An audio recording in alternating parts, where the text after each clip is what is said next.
35,000. That's how many decisions the average person makes a day. Where to eat, where to work, what to do with your day. Especially when you travel alone for a long time. The small ones really start adding up. A few weeks ago in Tokyo, I hit a wall. I lost my energy and barely left my room. So I opened my laptop and started building. The goal was to take away one of those decisions from me, and it sent me to places I would have never found on my own.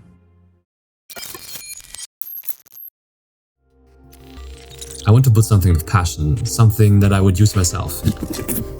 So I started building some fun little side projects.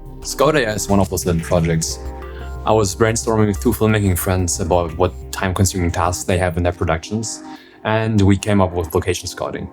So I was brainstorming how I could build this and coded up version 1. While I was testing this and developing this, I figured, hey, this might actually work pretty well for traveling as well. Finding streets, finding corners, just places you would never end up in by just following the standard travel recommendations.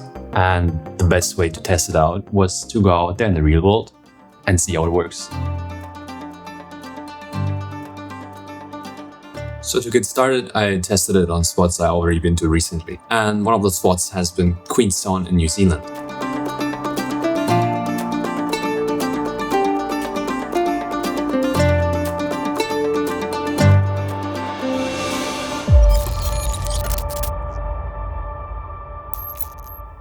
Okay, so let's start. The first one that I'm gonna do is just Queenstown. That's where the whole journey in New Zealand started. And see what it's gonna come up with. Now we're getting the first results in here. We can actually go in and look at the street view. It's grabbed from here. So this looks like a ski resort of some sorts. The remarkable ski area. I've been there, just not while it was skiing season. But it was, anyways, like regardless of that, it was a nice hike. And there was a lake on top of the hike where we did some cold plunges, which I highly recommend. The next one he's recommending is Glenorchy. I have no clue how to pronounce that. I'm sorry.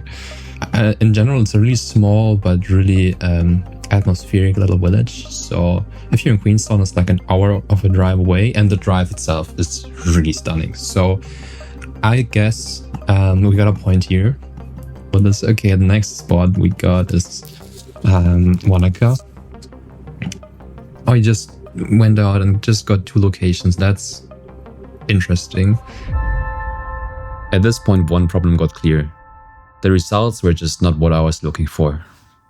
At the moment, the problem is basically if I want to find some place that could be a hidden gem or whatever, but it's not in the Places API as a point of interest. It's not possible for my tool to even consider it. The way the first version of it worked was you type in a location, and then it uses the Google Places API to find interesting spots. Then it would use Gemini to look at each of the places, rank them based on how cinematic they are, and give you back the results. A couple of weeks later, I landed in Tokyo. Even though this room is really fucking small, I mean, just look at all of this. I can barely fit my luggage in there. I didn't know anyone, and the plan was to just let the tool decide where it would go. So the first morning I opened my tool, typed in Tokyo, and the results were disappointing. Okay. They were just the most famous spots, so everybody with a phone and Google Maps could pull these up in a couple of seconds. So I was like, this right now is useless. So I closed the laptop and figured I'll come back at some other point. A couple of weeks passed, some friends came by and we traveled the south of the country together, which was a really great trip. But once they left, I went back to Tokyo alone and something shifted. I felt like I got stuck there. I had a great day of doing nothing.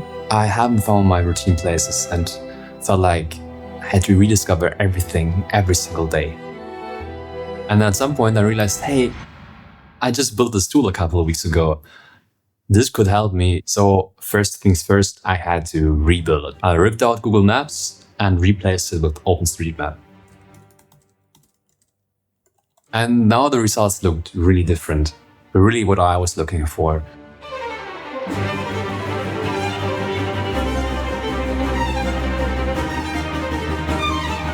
The first spot was near Shibuya Station, and it was a nice little street. You had some shrines left and right.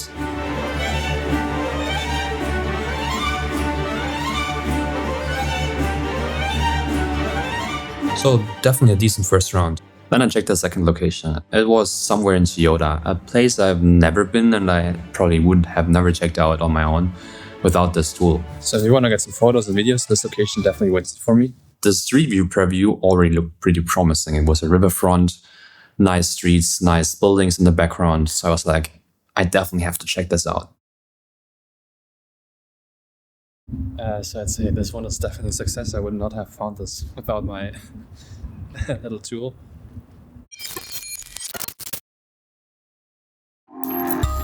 Looking back now, I'm definitely really happy that I decided to keep building this project while I was in Tokyo.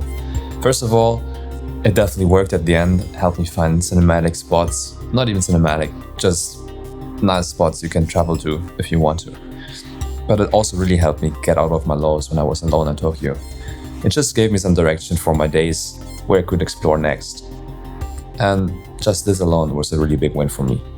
If you want to see what I'm building next, subscribe. I might be replacing Lightroom.